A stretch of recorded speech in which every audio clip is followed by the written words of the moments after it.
Hola, my name is Johnny Garcia, and I am the CEO and president of the Stanislaus Latino Chamber of Commerce. We work on bringing communities together by small businesses. We are the only county-wide chamber here in Stanislaus County. Our Be Informed Candidate Forum is a very important event to help our members get to know the candidates. Although we do not endorse any candidates or political parties, we are very active with politics and with bills. As you will see in the videos, not all candidates were present, but all were contacted multiple times. The candidates you see here are the ones who responded. Most of the questions are from the business perspective, although we did touch on some local events. We hope these videos help you be informed. We also encourage you to get to know our chamber more by going to www.stanislausLatinoCC.com. And remember, the Stanislaus Latino Chamber of Commerce is a chamber for everyone.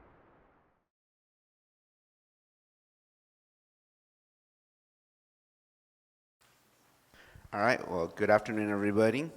Um, Thank you for joining us for our third annual Be Informed Candidate Forum. My name is Johnny Garcia. I'm the CEO and president of the Stanislaus Latino Chamber of Commerce. We started this like about 4 years ago, and the idea behind this is we want our community members to, for one, vote, but for two, make an educated vote. So we want our community to not vote for somebody just for their name, or because they like their clothes or their shoes, but we want our community to make educated votes on what's going to help our community. So that's why we started this. We are a nonpartisan organization, so thank you guys for joining us. If you're not already, make sure that you're following us on Facebook, Instagram. We post all of our events on there. We have our Government Relations Committee meeting, which is going to be this Thursday. It's in Modesto. We also have it on Zoom. We're going to have Donna Linder. She's going to be there talking about the elections that's coming up, which is really important, especially our local elections. So make sure you guys are following us. A couple thank yous first before we get started. I want to thank Alfonso and Naomi from Rojas Photography. They're the ones doing our pictures and our video. It is being recorded, so we will share it, so you guys can share it out as well too, and everybody will be able to see all the other ones we've done today and tomorrow as well. Thank you to TD Events. They're the ones that do the sound, and they're always donating stuff for us. And thank you to the City of Ceres for donating this space for us as well too. We chose having it in Ceres again because it's kind of the most centric place, because we have people coming from Patterson, Turlock. So thank you guys for opening it up here for us. We appreciate it. So. And then thank you to Lou and Yamalet. Raise your hands. They're our co-chairs for our Government Relations Committee. And again, make sure that you guys are following us. We have different events coming up. And so we're going to get started. Before I pass it over to my partner for the next two sessions, what we're going to do is we're going to ask you guys questions, and we'll let you know how many minutes you have for each one. Each one person will get a chance to answer the question, and we'll rotate them. And Lou right here, he's going to be our timekeeper, so make sure you're looking there. You have 60 seconds, 30, 10, and then stop. And that is it. So I'm going to pass it over to Brandy here to say a few words. Good afternoon. My name is Brandy Meyer. I'm the president and CEO of the Ceres Chamber of Commerce. Happy to be here again. We did this last week for the Ceres Chamber, and now we get to do it with the Stanislaus Latino Chamber of Commerce. And we're always happy to have an opportunity to meet with our candidates and provide information to the public. So thank you for being here. I'm going to ask a few questions as well, and we look forward to getting all the information. Thank you, candidates.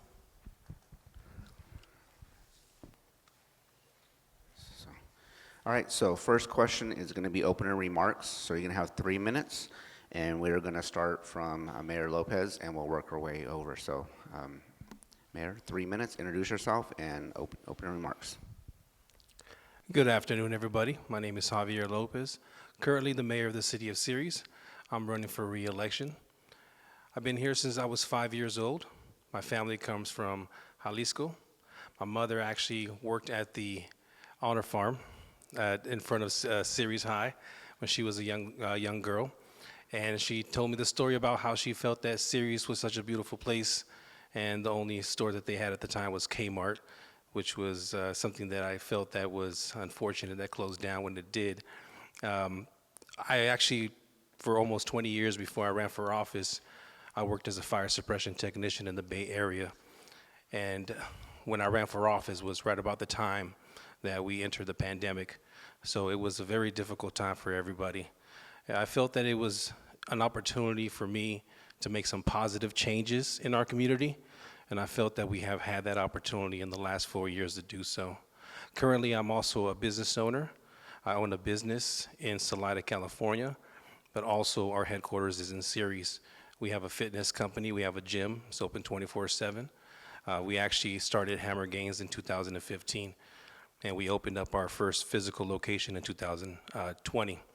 In addition to that, I've actually been coaching football for the last 8 years. I really feel very passionate about it. I think that it's very important that we encourage our young folk to do things in the future that create positivity.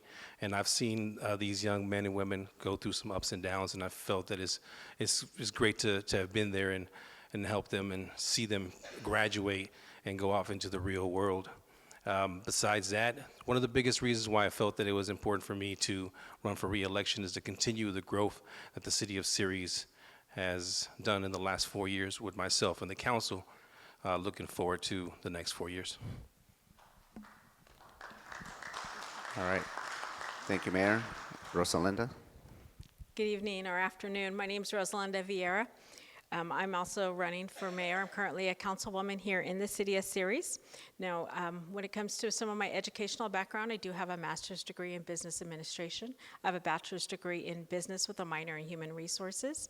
I also have an associate's degree in both social work and humanities and social services. So I have a couple certificates as well as a paralegal or legal assistant, medical assistant, as well as being a public notary. That's just my education. I currently have 4 children. All of them are adults. They all attended here Ceres schools. They also, all 3 of them have already graduated college. I have one currently in college now. So I kind of have the feel of just what I struggled through, going through, buying my home, being here in Ceres, finding a job, and then now dealing with 4 children who are also encountering some of the same barriers that I encountered, which is why I've been involved like I am. When it comes to work, I do also own a small business here in Ceres that I operate on the weekends as well. Operated for the last 13 years. I also work at Modesto Junior College as a certified success coach, dealing with approximately 1,200 students, just helping them from application to graduation and all the various barriers that come up during the process. So I am running here just because I do have want to continue working here in Ceres, as well as advocating for certain things such as public housing, the economy, and as well as dealing with some of the housing as well here in Ceres. Thank you. Thank you, Rosalinda. Gary, same deal. All righty, thank you, Chamber, for hosting and everybody for coming today. My name's Gary Condit. I'm a longtime resident here in the city of Ceres. Attended Ceres schools, May Hensley Junior High School, Ceres High School, and also graduated from Modesto Junior College. I met my wife 7th grade at May Hensley Junior High, and we just recently got married about 6 months ago, and Destiny's here tonight.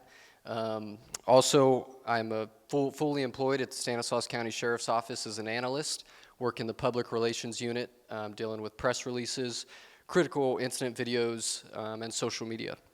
Also, I'm a planning commissioner here at City of Ceres, dealing with zoning and approving businesses that come to our city.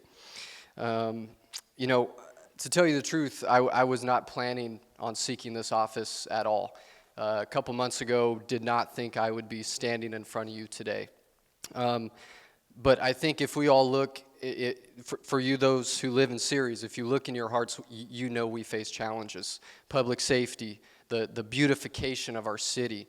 You know, the current council spent $540,000 on a gazebo, irresponsible spending, financial mismanagement. The building we're in right now is in debt. And they claim that the budget's balanced, but it's not. So there's a lot of issues in our city. Transparency, we need to get the community more involved and be honest with what's going on at City Hall. And that's the real reason I'm running. You know, public safety is a big thing for me. As I walk door to door in this campaign, that's probably the biggest thing people talk about is they want to see more cops on our streets. Traffic officers. We only have 2 reserve traffic officers Monday through Thursday, and a full-time sergeant. The one full-time officer we had is being pulled away because we're so low-staffed on patrols. I mean, that's just, there's things that are being done that we need to change, and I am the candidate who can deliver that. I know these both my opponents here very well. They're friends of mine. This isn't a personal race. It's about the future of our city and the safety of our community and also the beautification of our city. So that's why I'm running. I thank you all for coming out tonight, and I look forward to answering the questions. Thank you.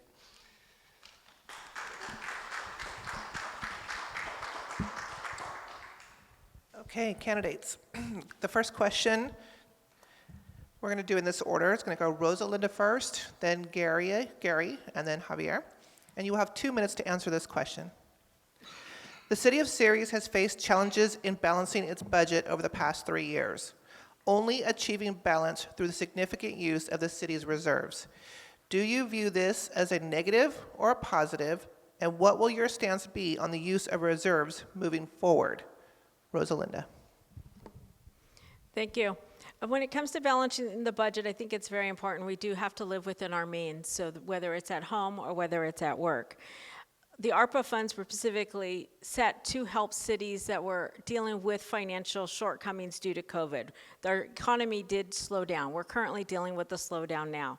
Does that mean that we still have to make additional cuts in future years if the economy does not change? Absolutely. If we don't continue to get housing and start having additional people here to spend money, if we don't sell $500,000 homes, we're not going to have the tax base here. If we continue to see our residents shopping out of town, we're not going to have that tax base here that we need, and we're going to have to make those cuts. So it's important that when we start generating some of that income here locally, so hopefully we don't have to make those cuts. We do need to be living within our means. I don't like cutting into our reserves, although the reserves are higher than what's required. I don't like living at the requirement. I don't think we should be at the lowest amount or living at the reserves unless it's absolutely necessary. And I think it's important that we continue to try to stay within the means of the budget. If there are times that we have to adjust, like we do at home, if I get a flat tire, I may have to dip into my savings a little bit and, repair my flat tire, but then I work next month to try to, make that reserves back into my balance and make my savings back where it was.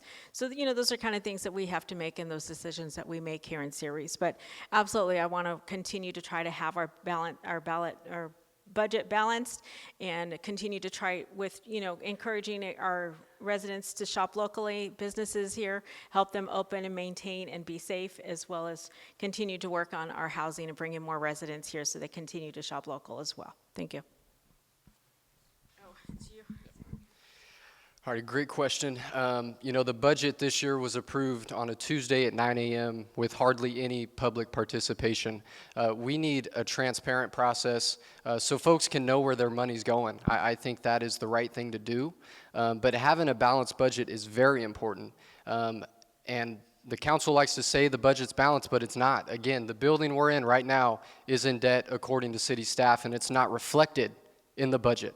So is that a transparent process? It's really not. But dipping into our reserves, and the current council has dipped into ARPA to basically bail themselves out. I think we need a mayor who can prioritize budgetary issues so we're not dipping into reserves as much and being just fiscally responsible with taxpayer money. I think that is the right direction we need to go. But also, again, being transparent.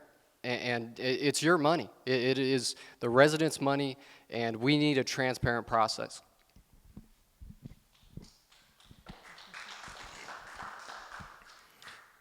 Could you repeat that question? I was just going to say, if you need me to repeat, let me know. Okay. The city of Ceres has faced challenges in balancing its budget over the past 3 years, only achieving balance through the significant use of the city's reserves.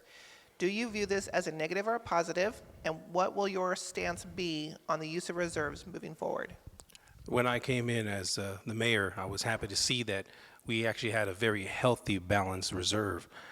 Now, when it came to the first actual physical budget that I had to pass, yes, we had to punch in some ARPA funding, but that wasn't general funds. I don't think that it was a bailout. I think it was more of making the right decision at that time when we had that funding. Now, move on to 2023, we actually realized that we actually didn't have to use that ARPA funding, that we actually were making some actual tax revenue coming from the businesses that were being built. So as you forecast, when you're creating a budget, you're forecasting into the future. So I think that is, to answer the question about a balanced budget, I think a balanced budget is very important. All right, thank you. So next question, Gary, you're going to be first on this one. Members of the public, along with at least one Ceres council member, have expressed grievances about the budget process, particularly regarding the speed and which the budget is passed and the transparency of its contents. Do you agree with these concerns, and how can the council improve the process to ensure greater transparency and inclusiveness for all? Yes, so that council member is Jim Casey. He proposed basically quarterly check-in points, so the public can be involved in the budget process. It was voted down, or the council didn't give, what do you guys call it, consensus? I would have supported that. I think we need to get, like I said in the last answer, the public more involved in our budget, and so they can see where the money's going. If I'm fortunate enough to win this election, I want to see a budget oversight committee made up of residents so they can be involved in the process. But again, quarterly check-ins to see how departments are doing and how they're spending their money. Are they going to be over budget, under budget? I think that makes sense, and a city our size facing financial issues, it makes sense. So we need to really look at how we're doing things, and I would have been supportive of that effort. All right, next, Mayor Lopez, do you want me to repeat the question? Yes, please. Members of the public, along with at least one Ceres council member, have expressed grievances about the budget process, particularly regarding the speed at which the budget is passed and the transparency of its contents.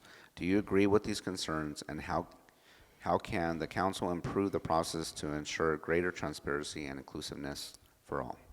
I do agree that we could do a better job at transparency, but I think there needs to be an understanding when it comes to these budgets. And I think that more attendance to our city council meetings is very important, but also the way that we deliver this budget to the community could also be something that we can change. I'm not against changing policies. I'm not against trying to figure out ways for the community to be more involved, but also at the same time, the process that we've had so far has been very successful. It is unfortunate that some council members may not understand the budget, and maybe that's something that they need to work on, but at the same time, we also have other opportunities that we can move forward in changing some of these policies. I will agree with Gary Condé when it comes to transparency. It's very important. Nobody showed up that morning. I can understand. It makes sense. But at the same time, even during our regular city council meetings, we only have 3 members that show up anyway, and one of them is here today. So I think at the same time, maybe the public needs to try to be made more aware of what's happening in our community. I think that there's a possibility that we can do better when it comes to social media presence for the city of Ceres on our pages. I think that would be another way to try to bring more information to the public. All right, thank you. Rosalinda, same question to you. Would you like me to repeat it? No, I think I hopefully have everything right. written down. I had a lot of questions in that one, so it's hard to wrap it all up pretty quickly. When it comes to the budget, yes, it was pretty done. I wasn't really happy with it. So the time that they had it, I originally wasn't going to be able to make it because it was on a day and a time that was not convenient for me as a mother, as an employer, someone who just couldn't make it. And it was really hard for me to get the time off. And if I couldn't do it as a council member, how can I expect members of the public to meet the same obligation that I can't meet myself? So I protested it. I actually, up until the very last minute where my boss is just like, you know what, let me get coverage for you and you need to go. That needs to be a priority. Switch your lunch, work late, whatever you need to do to make it happen. So it was really hard because it was on a day that I technically could not get off on work. There's 2 days a week that I'm not able to get off. That happened to be on one of the days that they scheduled it. So I was really, really upset, to put it in the nicest words possible. Now the budget does come out quickly. I have already started even my own videos to try to explain it because I think that's the hardest part, is understanding the budget, as it was both stated. I am happy to sit down with everyone and go over it. At the meeting, it was public, it was open to the public. Again, it was at a time that was very inconvenient, and I definitely want to try to do that and make sure it's more exclusive. But with having those meetings, it's also important that the public understands the budget before we have these meetings. So let's sit down and understand the line items. Right now, the budget does have last year's budget, usually last 2 years, what was actually reconciled, what actually we spent, and then what we're proposing and what they had, what the departments are requesting. So I think it's important. I don't necessarily think we need a committee, because I think it needs to be a group of citizens and no one is feeling excluded or as if they're not part of the club or that committee, so they can't voice their opinions or be part of the committee. So that's the one thing that I do differ. I do think that it needs to be part of everyone, and everyone needs to be part of it.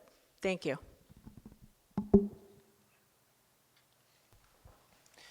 Okay, on this next question, it will be Javier, then Rosalinda, then Gary. You'll have 1 minute to answer. Oh, sorry, 2 minutes. I gave you an extra minute. Actually, Johnny gave you an extra 2 minutes. Okay, 2 minutes to answer. It's natural that leaders won't always agree on everything, but handling disagreements respectfully is important. If elected as mayor, how will you keep harmony with your fellow council members or others when things don't go your way? I can give you a perfectly good example on how well that I've been on this council with an opponent, and me and Rosalinda have been able to get along this entire time.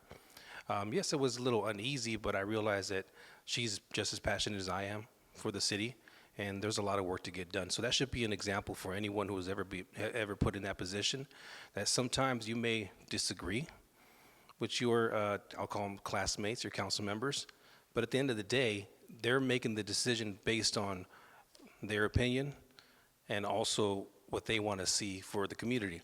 No different than my opinion or my thoughts. So I think that at the end of the day, as long as we're able to come to a consensus in a sense where if me and Rosalinda disagree, we can walk out of that room and go into closed session, joke around a little bit, not take it personal, and move on to the next one. And I think that that was actually something that I never faced before, but I felt that has been working. And at the end of the day, the City of Ceres slogan is "Together we achieve," and that's the way we have to be able to move forward by working together. So I think that's been my experience so far. Rosalinda, do you need me to repeat the question? No, I have it down. Thank you. I think when it comes to having disagreements, whether it's on the council or even in public, it's important to listen. You don't always have to speak. Listening is key to any discussion, any conversation, even if it's something you disagree on. It's important to hear the other side because there are two sides of the story, and hopefully you can come to somewhere in the middle. Does it always mean that I'm going to be happy? No. Does that always mean the mayor is always going to be happy or the other council members are going to be happy? No. Does it happen almost every council meeting? Absolutely. But at some point I have to accept what is the majority vote because ultimately that's what happens. And then from there I have to accept it, understand that that's what they feel is right, and then decide what's the next step moving forward.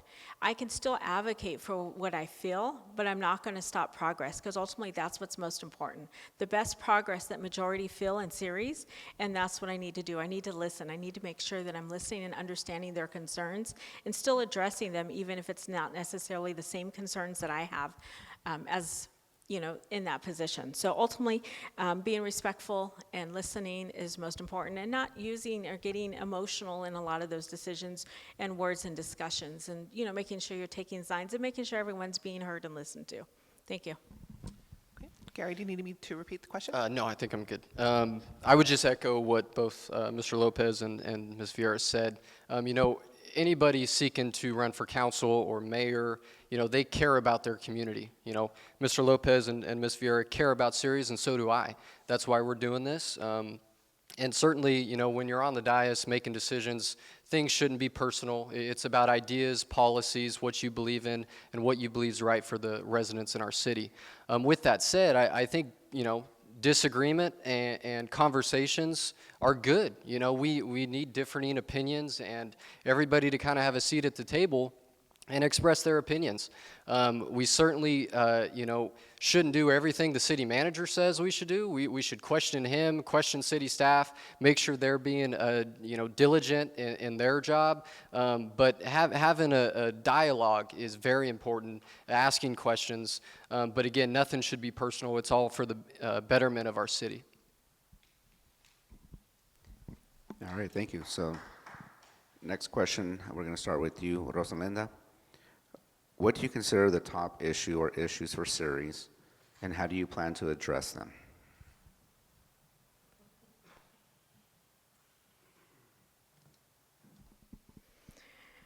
So narrowing it down just to one is almost impossible because there are multiple aspects of Ceres that we have to look at, and everyone is being affected differently. Ultimately, to me, a lot of it's dealing boils down to the budget. So in order to deal with the budget, I have to work on getting our taxes up. We have to work, and we're talking sales, not just personally taxing people. I want to make sure it's not misconstrued there. But in order to get our tax base, our sales revenue, shopping locally, supporting our economy is going to bring the tax base, which is going to help our budget. Also, when it comes to housing, building our houses, getting affordable housing, in which we already discussed and working on that now here in Ceres and getting some homes in here that will be affordable, is a discussion that, again, ultimately will affect our bottom line. It's going to bring in those residents we need to hit some of those margins, to bring in those businesses that we don't have now, I guess is the best way to put it. Some of them that are saying, you talk to me once you hit 50,000. Let's have this conversation again. I need that 50,000 mark in order to even start some of those further discussions. Public safety is another one. We need to make sure everyone's secure. We need to make sure that we have police available to respond. We need to make sure that the city and the community is not looking littered and trashy. And again, that comes down to our bottom line, making sure we have enough income or a tax base or revenue to support it, whether it's through grants or through our tax base. We need to have that income on our budget in order to be able to support our public safety, allow them to have our code enforcement officers out, and as well as to have everything that we need here in Ceres to make sure everyone, as you know, residents. And again, our top issue here is Ceres, and making sure our residents and our community is our #1 issue. All right, thank you. Question to you, Gary, same thing. What do you consider the top issue or issues for Ceres, and how do you plan to address them? So, you know, I've seen a lot of candidates come through the city of Ceres, and everybody says public safety. Public safety is the main reason I'm running, but we need somebody to do something about it. We need more traffic officers enforcing traffic in our city. You who live in our neighborhoods know people don't stop at stop signs. People don't go 25 miles an hour in our neighborhoods. We need to invest, and you know, there's been freezes, police officer positions frozen in our budget. That doesn't address the problem. So public safety is #1 for me. We got to get more cops on our streets to make our communities safe. The cornerstone of my campaign is safety and the beautification of our city. We need a safe and clean community for our residents who call home here. You know, if we do that, it correlates to everything. People will want to buy a home in Ceres if we have a safe and clean community. Also, you know, giving families things to do in our city, our parks, making sure they're properly maintained, and giving residents, you know, the opportunity to take their children out to a safe and clean park. And also, getting our street crimes unit back. I mean, our police department can't investigate gang and drug crimes. And it's election year, so the council's thinking about trying to bring it back and finding solutions to bring it back. So #1 for me is public safety and keeping our community clean. All right, thank you. Mayor Lopez, same question to you. Repeat the question one more time. What do you consider the top issue or issues of Ceres, and how do you plan to address it or them? I think for everyone, issues of different kinds are at the top of the mind. I say if we were to just have a discussion on the homeless issue, everyone in this room would have a different perspective on how that issue would be addressed, right? The city of Ceres has been very proactive in the last 4 years. We have implemented ordinance, we've invested into code enforcement, and that has been a part of the plan as I came in as mayor to try to figure out a way to reduce the homeless issue in our community. But then realizing as I took a tour in Modesto in the Salvation Army that it was bigger than I realized it was. And that was a wide opening opportunity for me to see. But also realizing that the city of Modesto has been trying. Their issue is larger than the city of Ceres. So the city of Ceres, in my personal opinion, has done a great job in the last 4 years mitigating the issue. I don't think that this is just a city of Ceres issue. It is a statewide issue. And we just recently realized that, or even our governor's starting to realize that. So I think that being one of our top issues in our community, but also safety for our kids, a safe path for our kids to be able to walk to school. There is some areas in our community that have no sidewalks. I grew up in a neighborhood not even too far from Hatch Road that had no sidewalks. Until this day, they have no sidewalks. There is a couple locations in the city of Ceres that there are county pockets that have no sidewalks. And I think the best way that we can go about to accomplish bringing more sidewalks to our community is advocating for Measure L dollars and advocating for projects that will improve our community. So the only reason I wanted to just bring up those two topics, because we can continue to talk about the other topics our members brought up here, but I think those are some of, out of all of them, those are my top priorities. Okay, thank you. Mayoral? On this next question, you'll have 2 minutes to answer, and it will be Gary first, then Javier, then Rosalinda. Outside of your current elected roles, your current positions, how are you currently involved in the Ceres community? Well, I'm not an elected official. I'm kind of the outsider here, but I've been involved in this community basically my whole life since I've been in Ceres. I've been involved with Love Ceres, have coached youth basketball, Ceres Hoopsters, and also junior golf at River Oaks. So I'm invested in this community, bought my first house here at the age of 22. I want to grow my family here, start my family here, don't plan on leaving Ceres anytime soon. So I want to see a safe and clean community for the future of our city.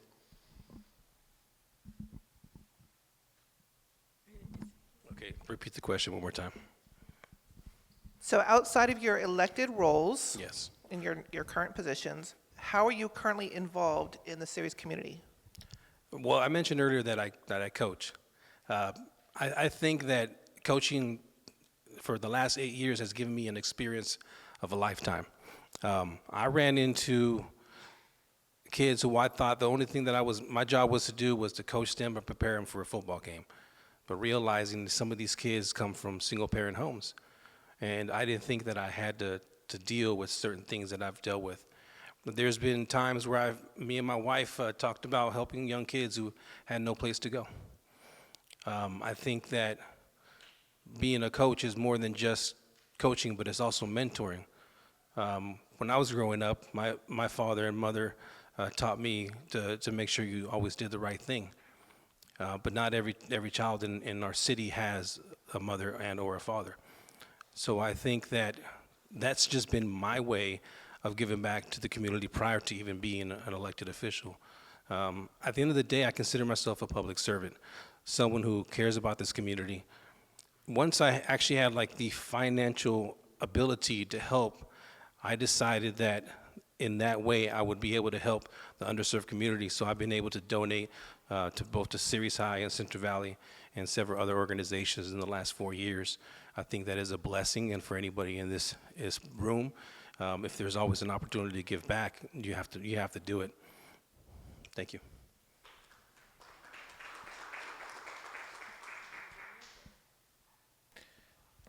Rosalinda, I'm next. Okay, sorry.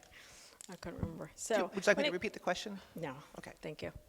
When it comes to getting involved in Ceres, I've been involved in Ceres even prior to being elected. But if you're just counting the last years since I've been elected, I've been on the Economic Development Committee for the Stanislaus County. So I work on the annual EDAC and the SIDS. I am also part of Love Ceres, even hosting my own event. I'm also a member of the Ceres Garden Club and actually worked on their actual presentation that'll be happening next week when they have their regional meeting on the 8th of October. So their presentation I actually did. I'm also a homeowner, but that kind of makes me obligated to stay where I'm at. But also I'm on the county Stanislaus Homeless Alliance. So I actually go every month and actually discuss some of the homeless situations that we have, solutions, and discuss possible solutions that even other cities are doing that are working for them. I also go to the Ceres Partnership for Healthy Families meeting and meet with them regarding their second generation house that they have for our homeless parents that they have. I work locally. I also donate as a small business owner. I own Ceres Party Helpers, which is an event center, so I have tables and chairs. And a lot of the events here in Ceres, I donate those items to make sure, such as the hot air balloon event. All those tables and chairs were actually from my business, and those were donated from my business to help support Ceres. I'm also been visiting businesses. I've been visiting just to kind of see what's going on. What are they having problems with? What are they saying about the city? And how can I help better the Ceres city? Because I can't rely on staff to do everything. I know they're doing as much as they can, but we're still a big city. We still have a lot of residents, and I want to make sure everyone's concerns are heard and listened to. So I just want to make sure I'm available for everyone as well. And that's what I've been currently doing that I can to help support Ceres. Thank you. All right, thank you. All right, next question, we're going to start with you, Mayor Lopez. Please share what you have done to support the Stanislaus Latino Chamber of Commerce and how you will continue to support if reelected. So I remember before the Latino Chamber of Commerce, it was the Hispanic Chamber of Commerce, am I correct? I first started, I had a great opportunity to speak in front of many, but it was on Zoom. As far as contributing to the Hispanic Chamber of Commerce, that was my first experience with the Latino Chamber of Commerce. Then there was an opportunity to work with the Latino Chamber of Commerce at an event that we threw at here in the community center called the Bridging the Gap, and they brought their experience and the resources along with the Ceres Chamber of Commerce to try to help local small businesses in our community. So that has been my experience. Also, attending a lot of your events has made me realize that there's so much going on. Even if I wanted to, I couldn't attend every single event that you guys are throwing. And I think the reason why you guys are so successful is because the fact that you guys are always continuing to try to work for the community, because it's not just one city, it's the entire county. That has been my experience in working with the Latino Chamber of Commerce. All right, question to you, Rosalinda. What have you done or plan to do with the Stanislaus Latino Chamber of Commerce, and how we continue to support if elected? Thank you for the question. As you know, I am a member, paid member of the Latino Chamber. I'm usually at almost all and every events of both Ceres Chamber and the Latino Chamber, so I just want to make sure that's clear. I'm at as many events as I can support as possible. I also go to the monthly meetings. I try to go as many mixers as I can, as well as hosting my own ribbon cutting at one of the businesses here locally that was struggling. So she's struggling, and so I decided to have my ribbon cutting there, even though I've been in business for 12 years. She needed the exposure. And now today she's still there. She's still struggling. Please don't get the economy wrong. But I think it's important that we support the Latino businesses, or all businesses in Ceres. And I think it's important that I will continue to renew my membership with the Latino Chamber and the Ceres Chamber. I think it's important that we support our local businesses as well as our chambers who are supporting our local businesses and our economy. Thank you. All right, thank you. So for you, Gary, would be what do you plan to do and help continue to support what we're doing? Yeah, I think your group has a great reputation throughout Stanislaus County. I've been to several events of yours, and this event right here you've done for the past 3 years, and that's great. You help the community be informed with their voting decision. If elected, I want to be a strong ally with you as you continue to support businesses throughout Stanislaus County, ribbon cuttings, etc. And I think we need more of that throughout our community, and I give you kudos for doing that. Thank you. Thank you, candidates, for answering all of the questions. At this time, we would like to give you 3 minutes to give us your closing remarks, anything that you would like to share with the public that you haven't already shared, that you would like to leave with. We'll go ahead and start with Rosalinda. Thank you. I think I expressed a lot. There's a lot on my website as well. I've been very, very involved in the community for a long time. It isn't something I just picked up and decided I was going to do, although running for mayor was something suddenly that I wasn't necessarily planning on. But I think it comes to having the leadership and the involvement in Ceres. With my education as well as my experience and some of the skills that I've developed over my lifetime, I near my 50th birthday here in a few weeks. I think I have a lot of the skill set, the experience, and the education to be successful in whatever I do, and especially when it comes to supporting and leading the city of Ceres. And I appreciate everyone coming out today and your involvement. There is information on the back. There's also information on the back table.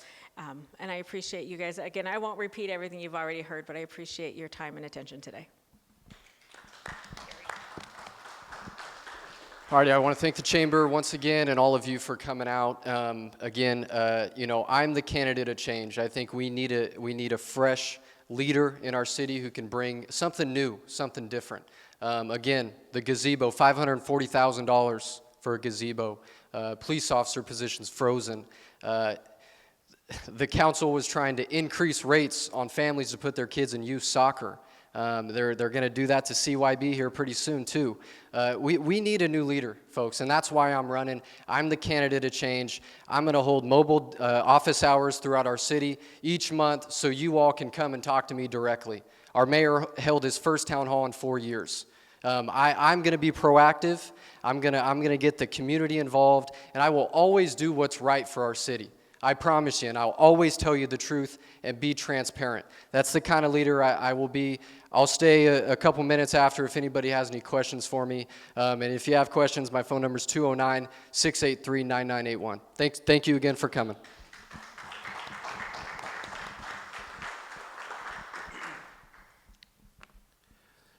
If you were to re-elect me for another 4 years, you're going to see the continued progress that we have built. I was the change.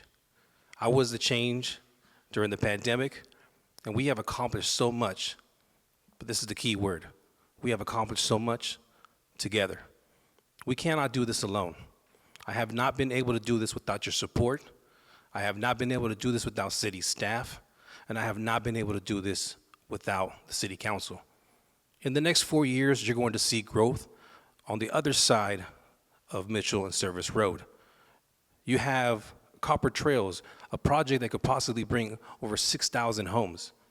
There's already a set plan to prepare for that project. In the next several years, you're going to see the ACE train coming, something that Anthony Canella set the tone. And as the chair of Stanislaus Council of Governments, I've been very involved in a new project that will basically build us a new bridge over Service Road. But when I got here, that project was almost $200 million. As of now, $300 million. But as last week, we figured out a way to bring that cost down. We cut over $200 million from that project, because at the end of the day, there was no way that I would be able to bring that to our constituents and say that I'd be willing to support a bridge that costs over $300 million. So you got to understand that in my last 4 years, I've been able to work with our community together, and we've been able to accomplish so much. And the reality is, I was the change, and I will continue to move forward, but not without you. Thank you. All right, thank you. Thank you again. I wish luck to all three of you. Thank you for being here, coming up here again and doing this.